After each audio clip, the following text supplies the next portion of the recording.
that does require waiting until we see the whole picture. And what that saves us from is creating a story about what's going on that we could really convince ourselves that we understand what's going on, because we've jumped to some conclusions and we've created a story that we could make a case for in a court of law, but it might be really wrong.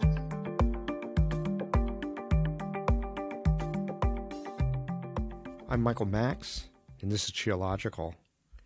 Here we are at the Chinese New Year, Year of the Earth Pig. I know absolutely nothing about Chinese astrology, other than that I see animals arranged on placemats in Chinese restaurants here in the United States. And it's easy to read our own stories into the rich symbology of the Chinese 60-year cycle of elements and animals. I'm completely unqualified to jump in with any kind of fortune cookie-like prognostication of what's coming in the new year, as I suspect how the year unfolds has more to do with our intentions and moment-to-moment actions than it does with the influence of heavenly animals and the calculus of the stems and branches. It's my suspicion that at the beginning of the year, or really at the beginning of any enterprise, whether it's a business, a marriage, course of study, maybe a new practice, really anything that unfolds over seasons, we are best guided by simple touchstones of intention. Something that we can come back to time and time again, especially after we've failed at what we've set out to do. Because while those devices that we hold in the palms of our hand or wear on our wrist are getting really good at measuring and gamifying our lives, life is not about a streak of days of doing a certain thing, and it's not about ticking the boxes on a particular set of measurable metrics. Our progress comes more from when we failed, hit unseen obstacles, or been thrown off course with life's unpredictable turn of events. This is where I find a few simple words of intention can be really helpful. Touchstones that we can return to when blown off course, something that can help us know where our true north lies. I've found that 3 words of intention, 3 words that I can come back to as a reminder, some qualities that I'd like to see show up in my life, are helpful at the beginning of a year. This doesn't have to be elaborate. In fact, it can fit on a Post-it note, which is actually a good place to write this stuff down. For me, in the coming year, I'm looking to develop the qualities of patience, gratitude, and simplicity. These are the touchstones I'm sure to fail at on a regular basis, but I suspect that any movement I can make in the direction of these 3 qualities will have been worth the effort. And I'd rather rely on my own chart and compass than the fickle predilections of heaven. My guest today is Sharon Weizenbaum. These conversations come to you through the generous support of our sponsors and members. All the sponsors here provide helpful products or services that you'll find beneficial in your clinical work. Want to get better at treating concussions and other neurological conditions? Clayton Shoe has some innovative methods. Blue Poppy, your new one-stop shop, has speedy shipping options on everything that you need for your clinic. Later in the show, Jane offers you helpful suggestions on how to raise your rates, and Golden Flower Chinese Herbs shares a journey of healing that I think you'll recognize. Do be sure to visit the sponsors page on the Geological website to take advantage of all the special offers our terrific sponsors have for listeners of the podcast. Picture this. Your clinic is buzzing with patients, and then you realize that you're down to your last box of needles. No need for panic, because Blue Poppy, your one-stop shop for all your acupuncture needs, they ship orders received before 3 p.m. on the same day. With a quick visit to Blue Poppy's website, you can order premium needles, herbal formulas, and that special Dr. Bob's oil that your patients love. Blue Poppy understands practitioners can't keep patients waiting. That's why they strive to get you what you need when you need it. From high-quality Chinese herbs and formulations to acupuncture supplies and clinical essentials, Blue Poppy has served practitioners for nearly 40 years with products that meet the highest of standards. Discover everything Blue Poppy has to offer by visiting www.bluepoppy.com. bluepoppy.com, and don't forget to subscribe to their mailing list for exclusive offers and more.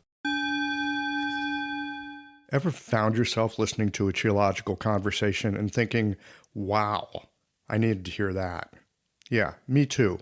And I never know when I'm going to hear a guest say something that stops my world and reboots it with a larger perspective. If these conversations have ever helped you to feel more grounded, more inspired, or just less alone in this strange and wonderful work we do, consider becoming a member or supporting the podcast with a bit of tithing to the donation jar. It helps keep the lights on here at the Geological Sound and Motion Lab so that we can bring you these conversations every Tuesday morning. You'll find all the details at geological.com. Thanks for listening and for being a part of this. Hey there, I'm Cameron Jafari, an acupuncturist from Los Angeles. So I started learning nanopuncture from Dr. Clayton Shu because I was facing these complex neurological conditions like stroke and MS in my clinic, and I just felt like I lacked a solid process to treat them. Brain-related issues always felt like a whole different animal, and I was looking for a clinical system that worked and could guide me through them. So after attending my first nanopuncture seminar, I was able to apply the process pretty quickly and with pretty amazing results. I remember the first stroke patient I saw afterwards was a guy who had had a stroke 2 years back, and he couldn't talk at all. And after a few treatments, he started saying a few words.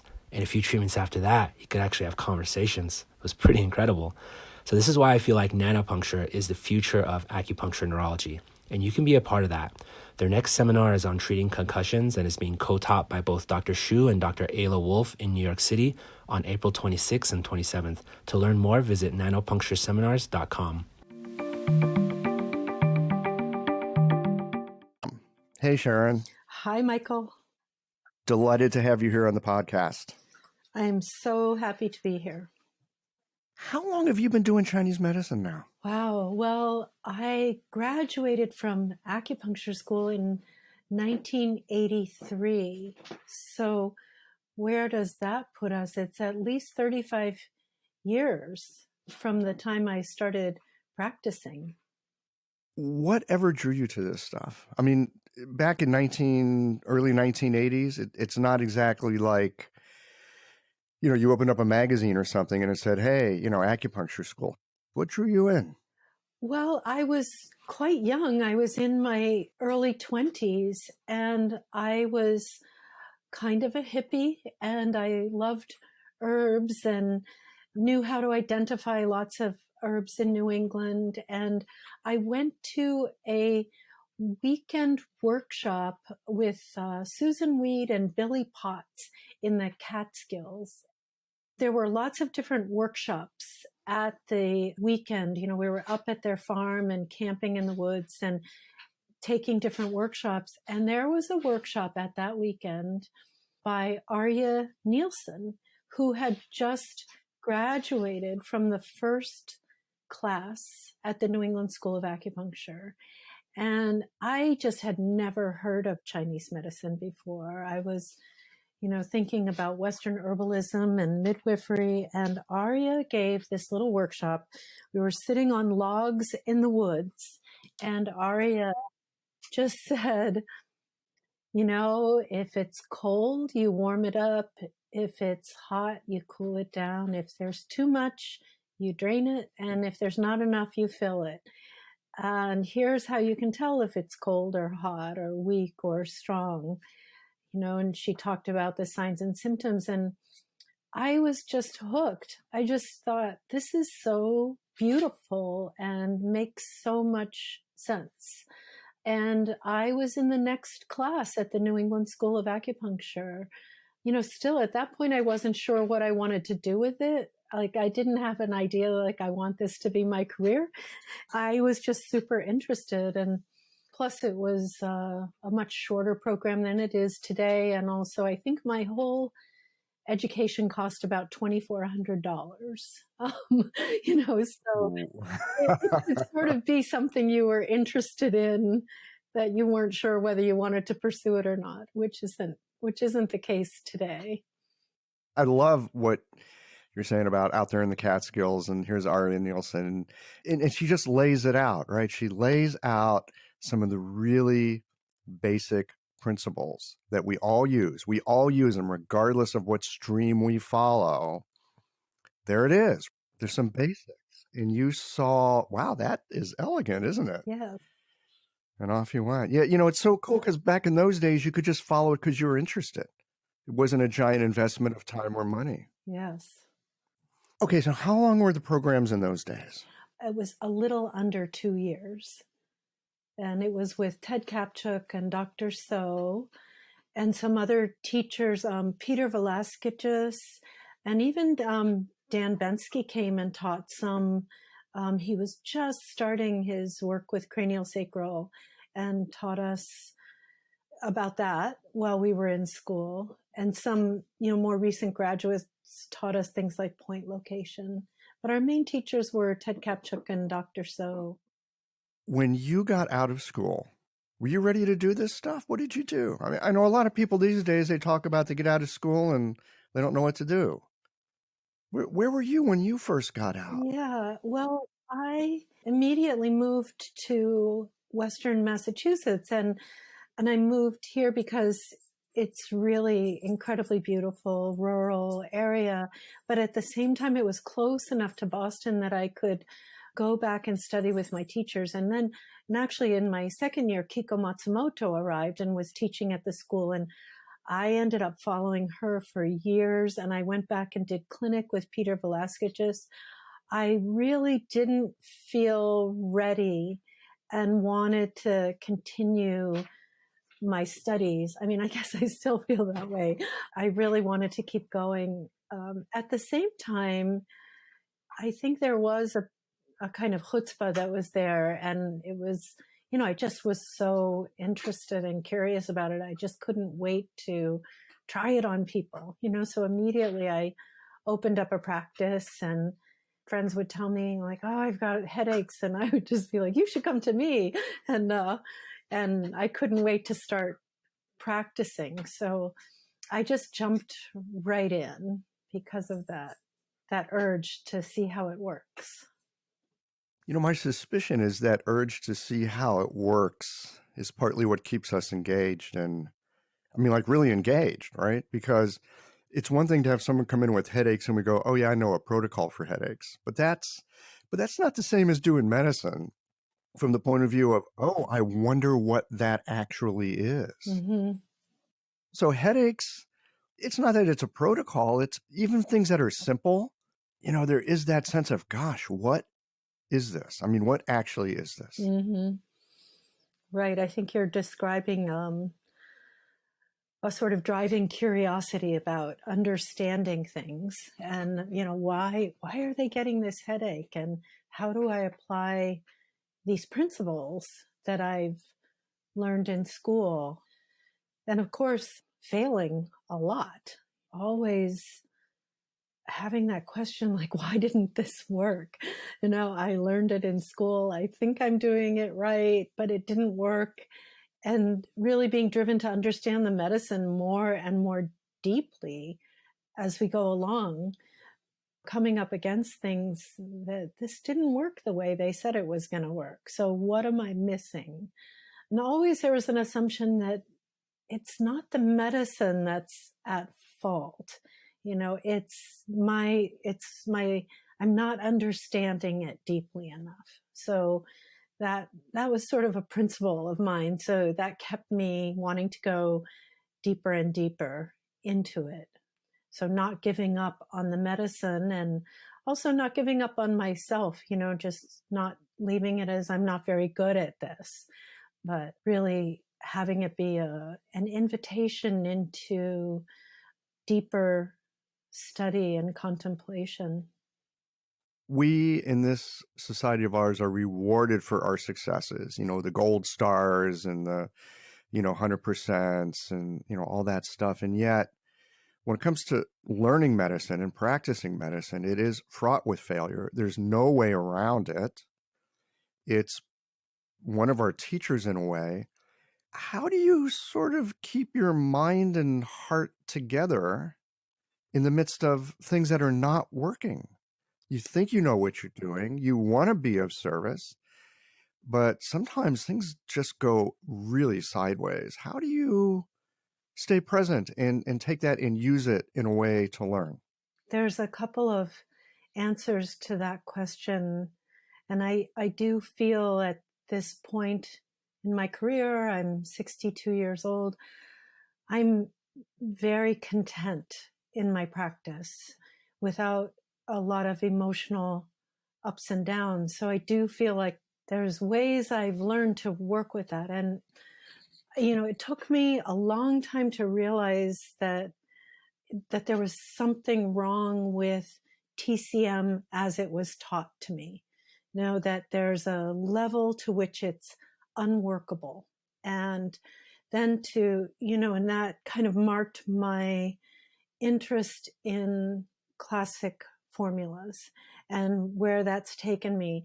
And the importance of that is to realize it wasn't my fault. There was something sort of innately wrong with the way that modern Chinese medicine was organized. And that made me want to go more deeply into studying not just classic formulas, but a classic view of the human body and of diagnosis and treatment, which increased my effectiveness in multiple ways.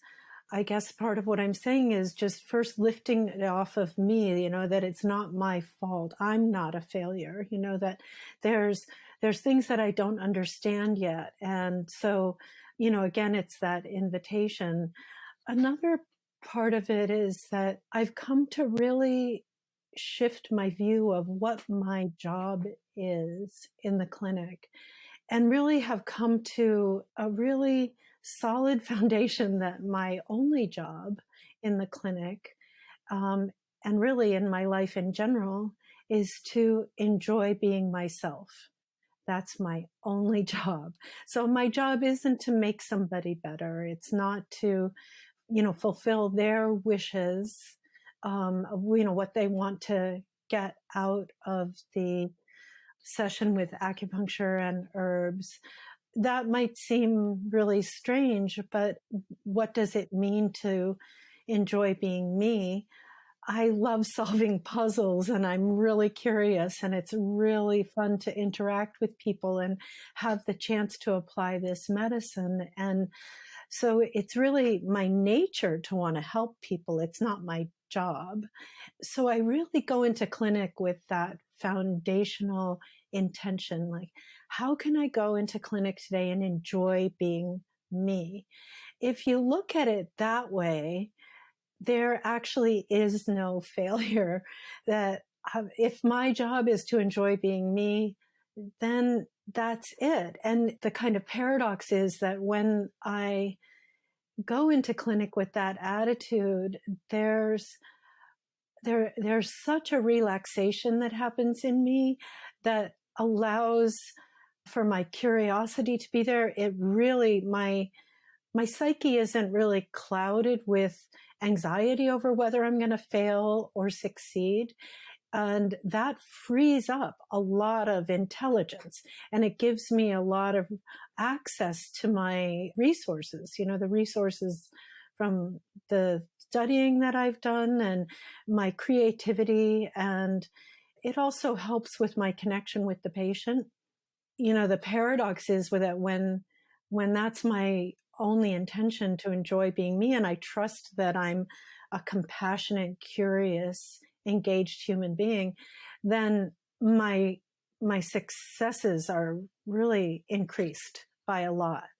There's that aspect of it when something doesn't work the way you would have liked it to work and the way the patient would have liked it to work. There's sort of that feeling like it's out of my hands. Like all I can really do is show up with the best of myself and do the best job that I can, and then allow the rest of it to be out of your hands.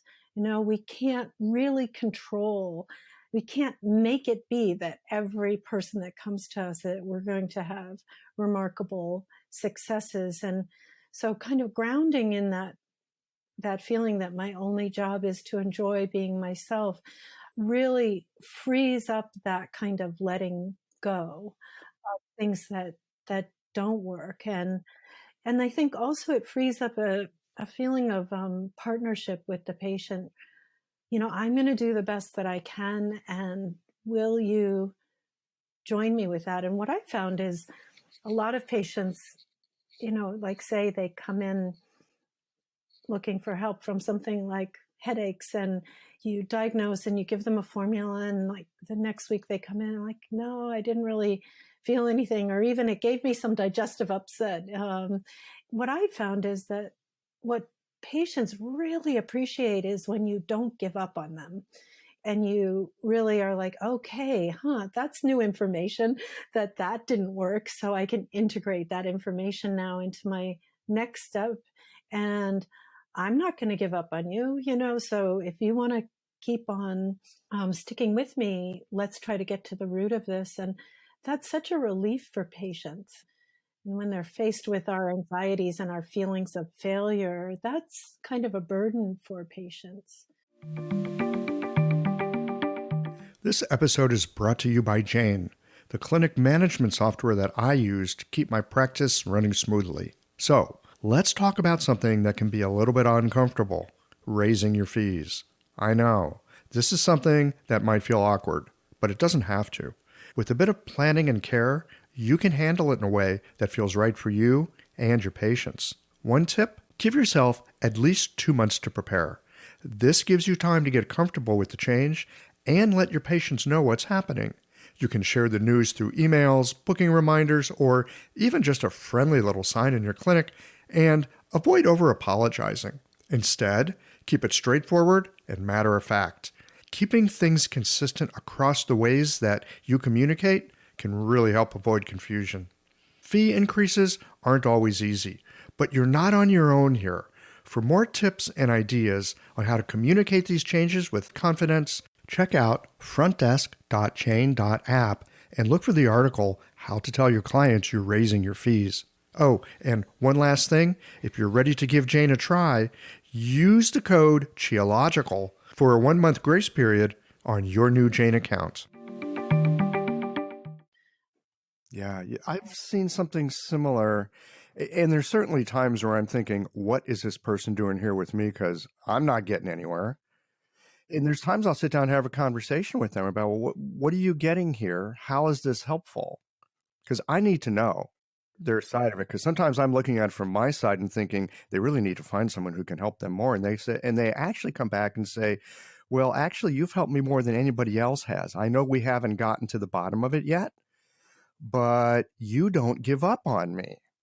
Man, that really rocks me back on my heels sometimes, because I'm doing the best I can. I don't have it dialed in yet. But like you were saying, sometimes it's not that the medicine can't do it. It's that I don't know how to do it with the medicine yet. And our patients are truly incredible teachers, and sometimes patient teachers that way. I think the other thing sometimes that shows up, you're talking about this aspect of not knowing, being able to be inquisitive in the moment with what comes up in clinic. And so often with medicine, we're supposed to know. I'm using air quotes around know. There's this whole evidence-based thing. There's the idea that the doctor knows and the patient doesn't. And if the doctor doesn't know, then, well, obviously they're not a good doctor.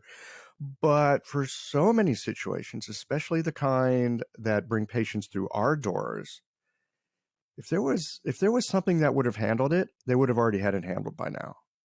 And so being able to hang in that place of not knowing, but I'm back to the basic principles. I can just imagine you as a young hippie girl hanging out with Ari and getting this transmission of some very basic principles that have gone with you for all these years, into deeper and deeper nuance. Mm-hmm. Right. The other thing that I heard you say, and I want to comment on this. I think it's germane, and maybe especially to people that are just starting out. This thing about being who we are in the moments of working with our patients. And if the kind of person that you are is genuinely curious and inquisitive and wanting to be of service, if that's genuinely who you are, that might just be enough to bring to it. On the other hand, if If you're looking to make yourself feel good because of the results your patients get, you're probably in for a lot of trouble. Yes, that's really right. And I suspect that's something that all of us have to walk through at one point or another in our career. Yes, I think that it is. I think, we can't help it when we're young to come in feeling like by helping all these people, I'm going to feel so good about myself. And we're really in for an emotional roller coaster. We really need to step off of that because, not only is it painful for us, it really inhibits our ability to be as good as we can be. And I love that you touched on this idea of not knowing, increasing our capacity to live in that place like, I don't know yet. It's not clear yet. And part of what I teach in my graduate mentorship program is the diagnostic method where we look at each sign or symptom for only what it tells us for sure, without thinking, what does it mean? Without extrapolating from it, what does it mean? And just look at each sign and symptom for what it shows us for sure, with the idea that the diagnosis is something that's actually going to reveal itself to us. It's not something we have to figure out. It's going to reveal itself to us. And that does require waiting until we see the whole picture. And what that saves us from is creating a story about what's going on that we could really convince ourselves that we understand what's going on, because we've jumped to some conclusions and we've created a story that we could make a case for in a court of law, but it might be really wrong. We're really saved if we have that capacity to let it be and not know for a little bit until it reveals itself, which it will. Then we save ourselves a lot of missteps and going down the wrong pathway. So it's also something I found that's really important is, expanding my capacity to not know yet, to not see it clearly yet, until I get it. I see it. I know what to do, and that's such a great feeling, when it's very, very clear and obvious to you. You just know exactly what to do. And that can take some time. Yeah, some patience. It's been years, but I can remember being in Chinese medicine school. And of course, you've got to write down your diagnosis because that's part of the way that you learn. I think it's easy to get in the habit of thinking, oh man, I should have this dialed in within the first 30 minutes, right? Because I got to write this diagnosis down on a line here. It fits with my experience that I get a glimpse. I think it might be this, or it could be that. Well, there's this other weirdo sign over here. I don't know what to do with that. I can either ignore it in service of some confirmation bias because I've got a story in my head about what I think it is, or I can hang out with a bit of ambiguity. I think I'm seeing some things somewhat clearly, but then there's these things that I know I don't see clearly, and being able to kind of hold those at the same time. I like your idea that in time it reveals itself, and often through treatment it reveals itself. I had a patient the other day. I'm thinking, I'm using the SOM acupuncture quite a bit, and I'm thinking, I think it's a deficiency of liver.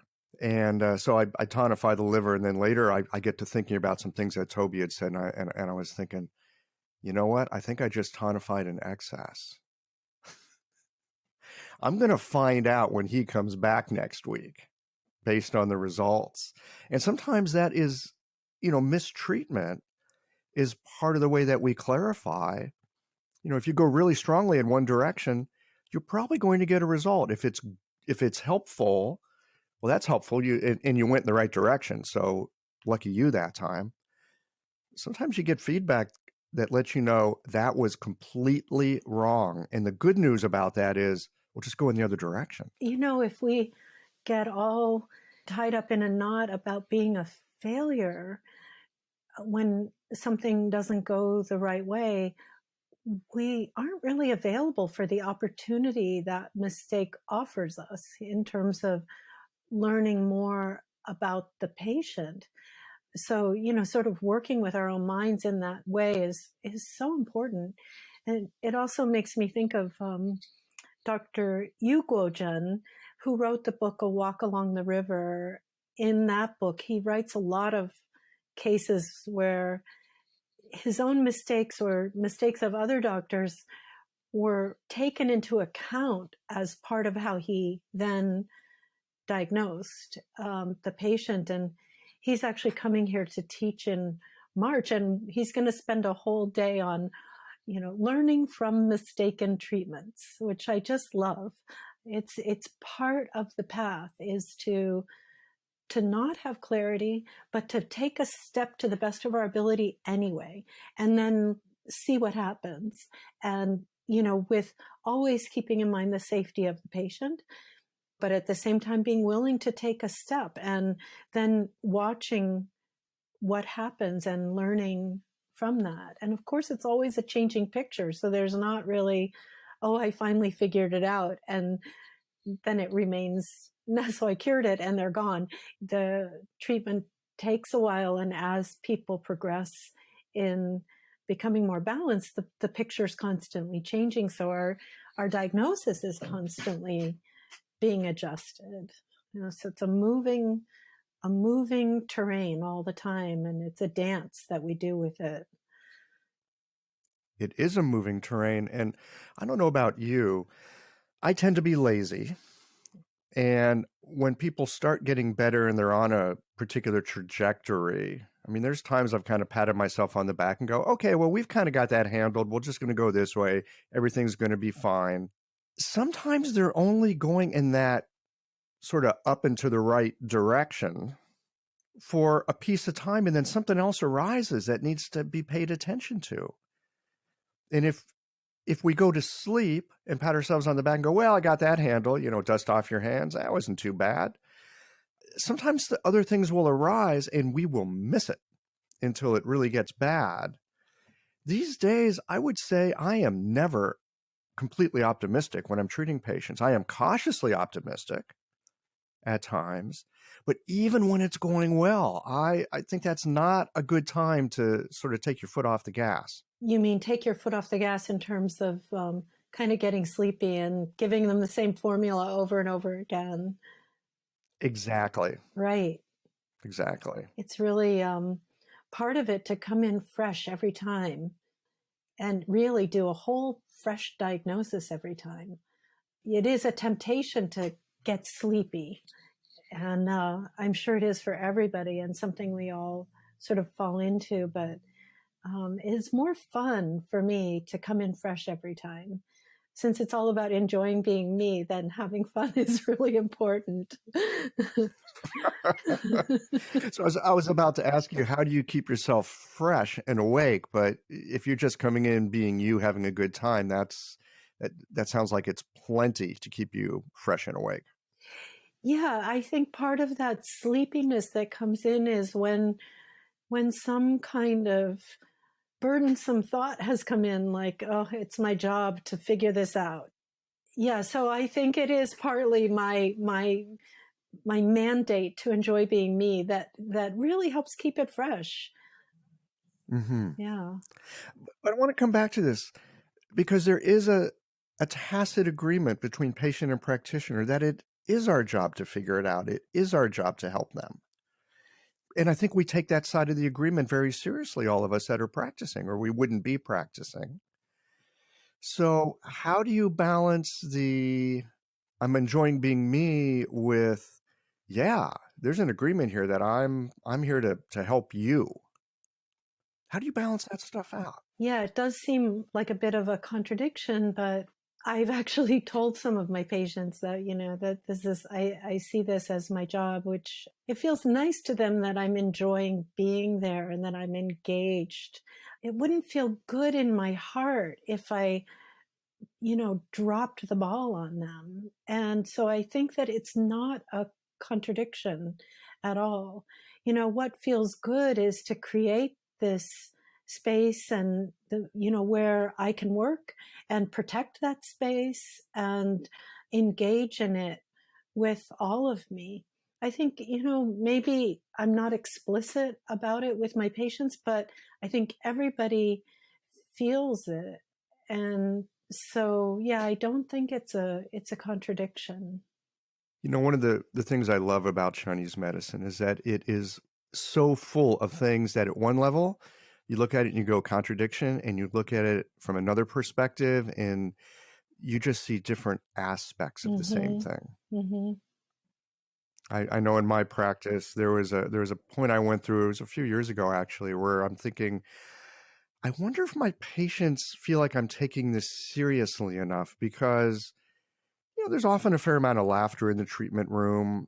I tend to be somewhat lighthearted in the way that I go about life. Not that I don't take things seriously, I do, but I tend to try to have a glad heart about things, and I bring that into my practice. And there was a certain point where I was thinking, should I be more serious? I thought, well, I don't think that I would enjoy my day if I was trying to be someone other than who I was. And does it have to be a contradiction to be serious and having, being light and having a good time? It's kind of what we learn about yin yang, that when they're polarized like this or that, you're either lighthearted or you're serious, that's a yin yang separation. And really we can bring those two things together. And, how can you be really serious if your heart isn't light? How could you even be playful if you weren't also taking it seriously? Those two things, they really need to go together. And it's really a sort of integration of yin and yang. And having to pick those sides is kind of artificial. I think our Western medicine perspective will usually pick the side of seriousness. I know for myself, not so much these days, but certainly starting out, I felt like I needed to sort of cozy up to the Western medicine model to be accepted, to feel like I was competent as a practitioner, right? It's like medicine is supposed to look like this. And even though I was doing Chinese medicine, I was still pulling on all that influence of what I thought a doctor looked like from the conventional medicine side. And it's taken a lot of years of chipping away what doesn't fit to find out the stuff that actually does fit. So often I keep thinking, I need to add something to what I'm doing to be more effective. And sometimes it's not about adding something, it's about taking something away. It makes me think about my students. I do individual mentoring sessions with them. And what I've heard a lot from people is how painful it is to have a separation within oneself as a practitioner, where you're acting like a serious professional on the outside, but you're crazy insecure on the inside, and how exhausting that split is for people. What I should be looking like, and yet what's really going on. And, and as we mature and get older, like we're able to kind of allow those personas to drop away and to have confidence in who we are, that who we are is really awesome, that we offering ourselves as we are is really a gift. Imagine this. A patient walks into your clinic. They're carrying more than the pain in their body. There's a story there. A history woven with the stress of long days, the ache of things unsaid, and the quiet longing for something to shift. You listen, not just with your ears, but with your hands, your intuition, your heart. It's not just about needles or a formula. It's about connection. Understanding the threads that tie us together, mind, body, and spirit. That is where golden flower Chinese herbs comes in. Rooted in tradition and crafted with care, their formulas are more than herbs. They're a bridge between ancient wisdom and modern practice. Every bottle, a quiet partner in your work, helping you to meet your patients where they are. Because healing isn't just about treating symptoms. It's about creating trust, cultivating belonging, and helping someone feel truly seen. Golden Flower Chinese Herbs, your partner in practice and connection, where tradition meets care. I'm thinking back to earlier in the conversation talking about not knowing and in the beautiful stance that not knowing gives us to staying open to inquiry. And how I've had patients that have landed in my office because they've been somewhere else, and the final answer was, well, we don't know, and don't know means ending. Whereas from my point of view, don't know is not an ending, it's the beginning. And not knowing, it doesn't mean that if you have a patient and you kind of don't know exactly what their diagnosis is, if you have the question, well, is there something from my repertoire of skills, is there something I can do that would be helpful? The answer is yes. There's something I can do that I think would be helpful. Like, what is knowing, I guess, is the question. Not knowing exactly what herb formula is going to be like the lock in key, that's going to unwind in a miraculous way. Maybe we don't know that, but if we have the question, is there something I can do that would really help this person right now? 100% of the time, something will come up. Yes, I can think of something to do that will be helpful. And I think that's also really important, that not knowing isn't leaving us with no options, which is really, I think you were really right about Western medicine. Don't know means the end of the line. But for us, it doesn't mean that at all. It means there are things that are blurry about the pictures, but I can still move forward in a helpful way. And gain some clarity based on the results that arise from that. Exactly, which is the wonderful thing about our medicine. But I also all this talk about not knowing and coping with failures, I just want to make sure that it's in here too, that as we study and get better, this is such an incredibly powerful and amazing medicine. And my foray into understanding the classical roots of the medicine, it's also fabulously successful. And it's so worth exploring how to access the power of the medicine. Today I think there's Western medicine, which is really miraculous, especially in the emergency medical aspect of medicine. But we got to remember that that's very recent. And before that, in China, this was the medicine. This was used for everything.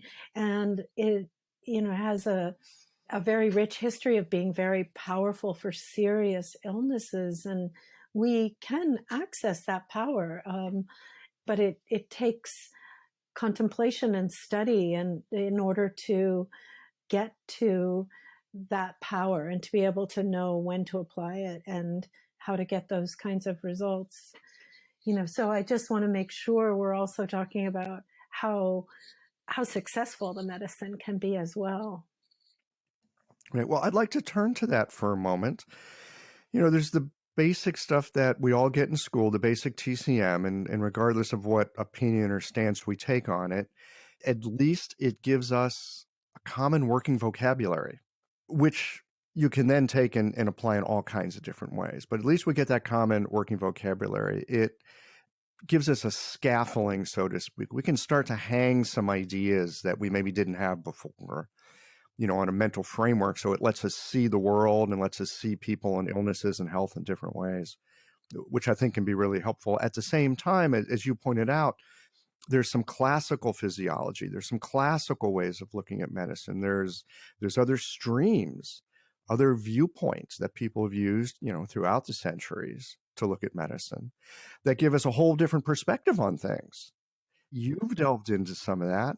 I've had more than a few students write to me about the podcast, and they write just to say thanks and they enjoy listening. And I'm thinking to myself, holy smokes, you're like busy studying medicine. You got access to all kinds of teachers. Why are you listening to the podcast? And I've written them back to ask them, and I've gotten things back like, well, we're learning about things on the podcast that we don't get in school. I'm thinking, good. I'm glad it's helpful. Since we've got you on the line right now, we're talking about some of the classic medicine. Have you got any suggestions for people that are maybe at the beginning of their study or maybe even recently graduated?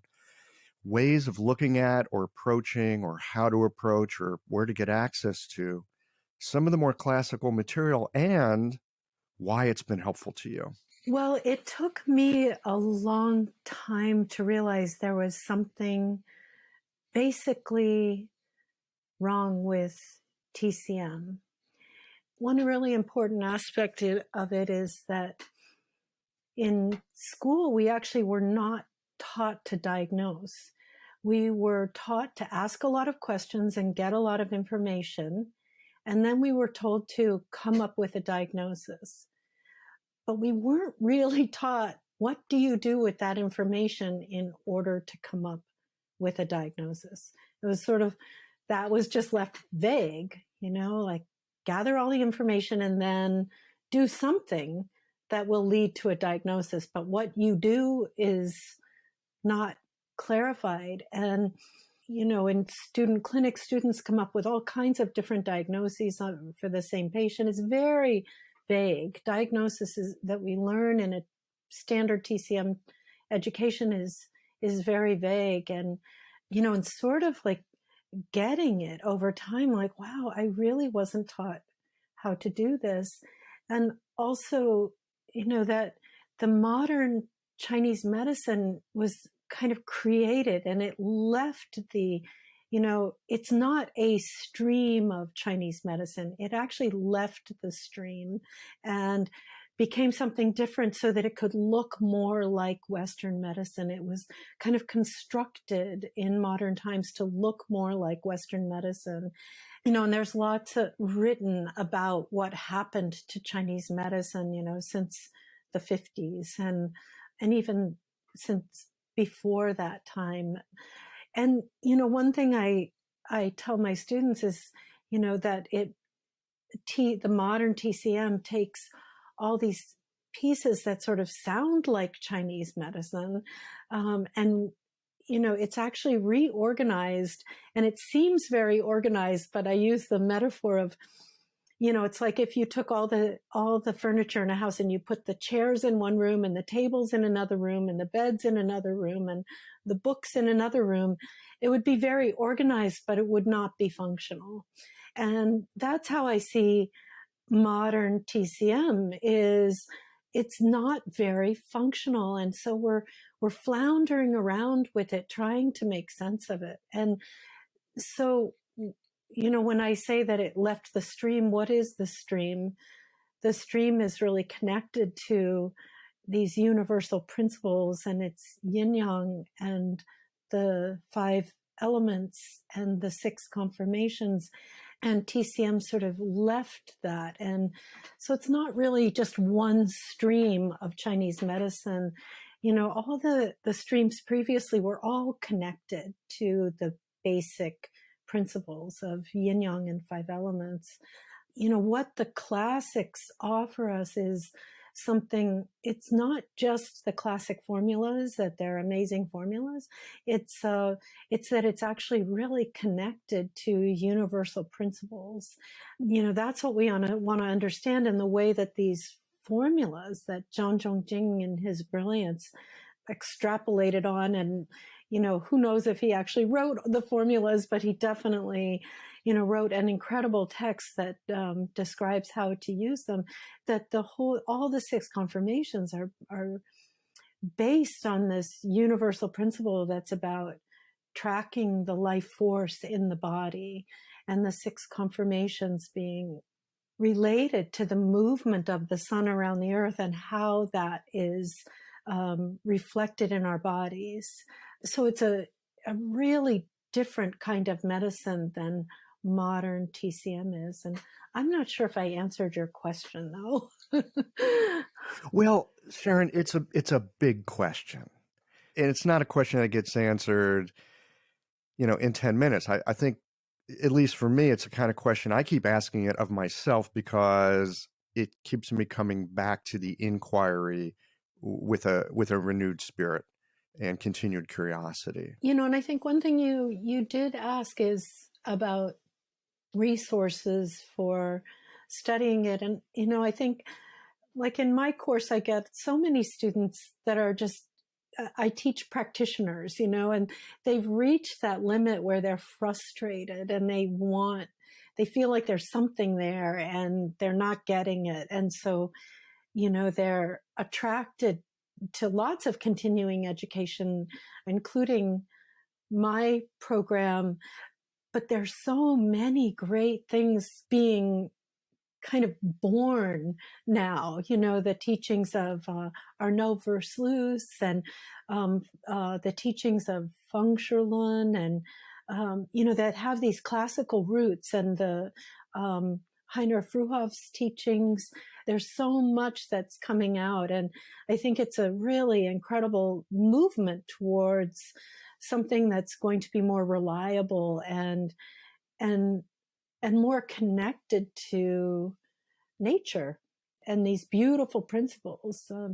So many of my students say they fell in love with the idea of Chinese medicine and they went to school and that got kind of wrecked. So I think that there's a kind of rebirth going on, and each different teacher has their own sort of hit on it and they bring their own sensibilities to it. But there are, new books and new teachings available, which I think is very exciting and fun to be part of. As we're having this conversation, I realize too that in some ways, our job as students of the medicine is to continually refine our understanding of what the medicine actually is. Especially in these days with evidence-based and integrative medicine. I mean, there's a whole stream of folks that are really looking at, well, how do we make this work in the conventional world? And how can we actually be part of the conventional world? And I suspect there's a way of doing that.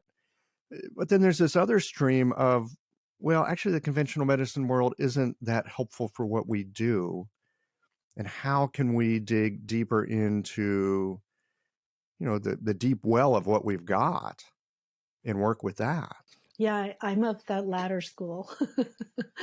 Yeah, I tend to be of that latter school as well, which isn't to take away from those that are working on that integrative aspect. I'm curious to see what they come up with. It's not the thing that holds juice for me. And, you were talking earlier about you go into your clinic being you. And I think that's really good advice. We should follow the stuff that lights us up, because that, I suspect, is what sustains us through all the difficulties that we inevitably are going to encounter. Yes, very, very well said.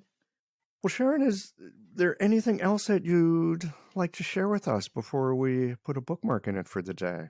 I would very much just like to encourage practitioners to check into classical teachings.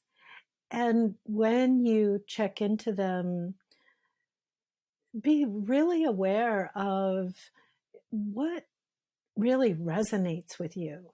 If you're listening to a teacher or reading an article, what really makes sense to you, and where you're reading it or you're listening to it and you're saying, yes, exactly, that feels good, that makes sense, that clarifies things. That's your guide as you pursue this medicine. There are lots of things out there that may not be very good or may not really suit you. And how do you know? You have to listen to your own body and your own resonances. And that's what I feel like I spent a lot of time learning how to do that. And it hasn't failed me. It's really brought me to something that feels powerful and clear and alive. And of course, that's not going to be the same as what does that for somebody else. But so I guess I want to just leave with that advice for people. Don't necessarily just believe something because someone has a big name or they're saying it. Consider what they're saying, but always hone to your own resonances and as your guide to your particular path. That sounds like wonderful and doable advice that'll take you a long way down the road. Sharon, thanks so much for your time today. This has really been a pleasure. And for me too, I really appreciate it. You're really fun to talk to. Well, here we are at the end of this episode. If you've listened up to this point, you're either a rabid fan of Qiological or the forward button on your podcast player stopped working. If you are indeed a fan of the podcast, you can help us to bring new episodes to our community of practitioners by supporting us with a membership or a one-time contribution. Details, of course, are on the website. That's it for today, friends. Join us again next Tuesday for another thoughtful episode of Qiological.